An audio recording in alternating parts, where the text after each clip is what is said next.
Good morning. So, it's anong oras na? 7 o'clock na dito. Pero tingnan nyo, ano pa rin, parang wala pa masyadong araw. No? Umulan na naman kagabi. And, tawag nito, kahapon ng hapon, hindi na kasi ako nakapag-shoot dahil sobrang busy ko sa loob ng bahay and naglilinis ako no. Nag-fog, hindi ko na na-video, sayang. Tapos punong-puno pa tong ano ko, tong phone ko ng mga video. So napuno yung memory. Yung 0.06 na lang, mag-aano na, nagahang na yung phone ko sa sobrang ano, sa sobrang puno ng ano ko, ng phone ko ng video. So anyway, andito ako sa ano, dito ako sa farm sa labas. Dito lang ako sa bungad no kasi kukuha tayo ng mga bayabas. Ang daming bayabas ni mama. Sobrang lalaki. Meron ako dito. Nakalimutan ko kasi yung ano. Ayan. Mag-harvest tayo ng bayabas. Pakita ko sa inyo ha. Para hindi masira. No? Ito oh. Ang lalaki no. Tapos andun pa. Marami pa doon. No? Pakita ko sa inyo. Nandali lang. Ayan. Lalaki na oh. Kaysa kainin ito ng ano ng uod, kunin na natin, 'di ba? Hindi ko alam kung anong variety itong ganitong klaseng ano, ganitong klaseng bayabas. Pero lalaki nito. Kailangan dito, mayroong aphids Kailangan dito, hina-harvest din niyo o kinain na ng I don't know kung ibon ang kumain yan. Ayan Kita niyo. Kailangan na nating i-harvest. Diba?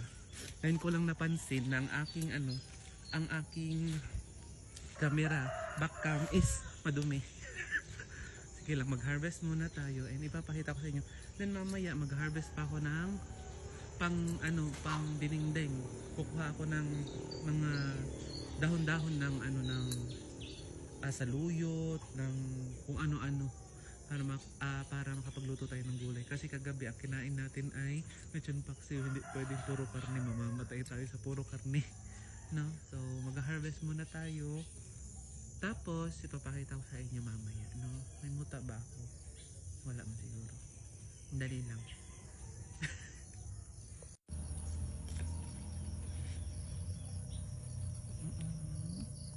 Mahulog no? Kasi hawak ko yung camera ko, iPhone. Tapos isa sa gunting.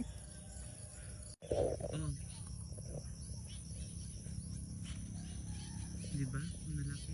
Ang sakit ng ano ko. Magkabilaan. Kinagat ako ng hindi ko alam kung antik yun. Antik diba? Yung malalaking malalaking ants. Kulay itim eh. Ang sakit. Grabe. Para kung kinagat ng bubuyog. Dalawa talaga magkabilaan na pa. Anyway, yung ganun talaga dito. Wala ka mo. Hindi mo kasi sila makita. No? Tsaka busy ako sa pag-harvest ng ng bayabas. Di ko naman makita yan sa sa may lupa. Yan mo na. Na-distract ko siguro yung bahay nila. Di ko naman sinasadya. So, nakapag-harvest din si mama ng guyabano. Nandoon na sa loob. Yung isa kinain niya na kahapon kasi hinog na. Fresh from our farm. Ay, ang lalaki ng lansones. Oh my god. Ang tataba. Kita nyo? Andali. Ang taba ng lansones. Ang lalaki. Hindi na tayo pupunta doon sa looban ng farm kasi ang daming lamok. Lord. Yan, kukuha tayo ng panibagong lagayan kasi yung daming bunga ng guyabano. Kukuha tayo ng panibagong lagayan kasi kukuha tayo ng gulay. No, kasi meron akong basket yung dating basket ko sa RRC. Malaki masyado yun. So, tawag nito, anong tawag nito? Iuwi ko sana dito para pag nag-harvest ako dito sa farm, meron akong gagamitin nyo. Di ba? Ang daming bunga ng durian. Layo tayo, baka mahulugan tayo. Pero may nahulog pa dito, oh, laki oh. Dalawa. May nahulog na, oh. One. Tapos two, ayun oh. Dali, tinan nyo ha. At ang dami naming prutas. Grabe. Ay, thank you Lord God. Ang dami naming pagkain. Diba hindi na kami bibili. Thank you Lord. Sandali, ilagay ko muna to doon kasi hindi ko yan mabitbit lahat. Tingnan nyo yung ano namin. Yung durian na nakuha. Oh, diba? Abundance. Ang daming durian. Malaki pati. D101 lahat yan. Mahal to ng durian. No? Imagine, nandito lang sa farm namin. Tingnan nyo, ang dami naming saluyot. Ang gaganda. Ang tataba nun. Oh, hindi kasi ako hindi ako makapag-shoot na nagkakat. Ayoko kasing dalahin yung tripod ko dito kasi baka dumihan, no? Hindi naman ako yung talagang super vlogger na lahat ng area ng sinushoot nila parang silang merong tripod tsaka may camera. No, so yun oh, tataba. Kuha muna tayo ng maraming saluyot kasi gagawin nating zining-zing, no?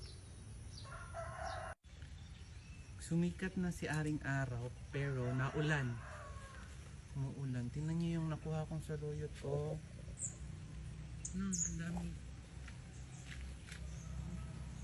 Yung yung mga butas-butas, normal yan.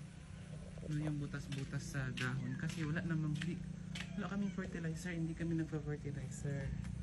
Organic kami dito, yung mga pinagbalatan ng kung ano-ano nilalagay sa isang lagayan, tapos lalagyan ng tubig, tapos papabulukin yun yung yun yung nagiging fertilizer na organic. Lagay ko muna to sa loob. Dami, nalaki. Yan yung lalaki ng dahon, no? Ang lusog. Ang dami naming saluyot. So siguro, kasi bababa na ako ng downtown mamaya. Today is Friday. May duty kasi ako bukas sa dialysis. So sobrang dami namin saluyot, siguro baka ako mamaya magbaon. Yung magpuputol ako tapos lulutuin ko doon sa dorm, no? Kasi masarap yung saluyot. Tapos lalagyan mo ng nito sitaw. Ito may sitaw dito. Meron may sitaw sila dito. Diba? Hindi ka na ang bibilhin mo na lang asin. Wala namang dagat dito. Ang dumi ng cam ko. See? Oh, meron akong kamote tops. Tapos ito, yung kangkong. Diba? Ogot ti kamote, ogot ti kangkong sa Ilocano. Yung kangkong, yan yung tanim ko dati na nilagay ko sa paso. Paso na plastic. Diba? Oh. Hindi na kami bumibili ng gulay. Dami naming gulay. Yung mga tanim pa nga si daddy na talong. Tapos ito sitaw, ito yung ilalagay natin sa dendeng. Ito yung medyo magulang na, babalatan natin yan siya, no?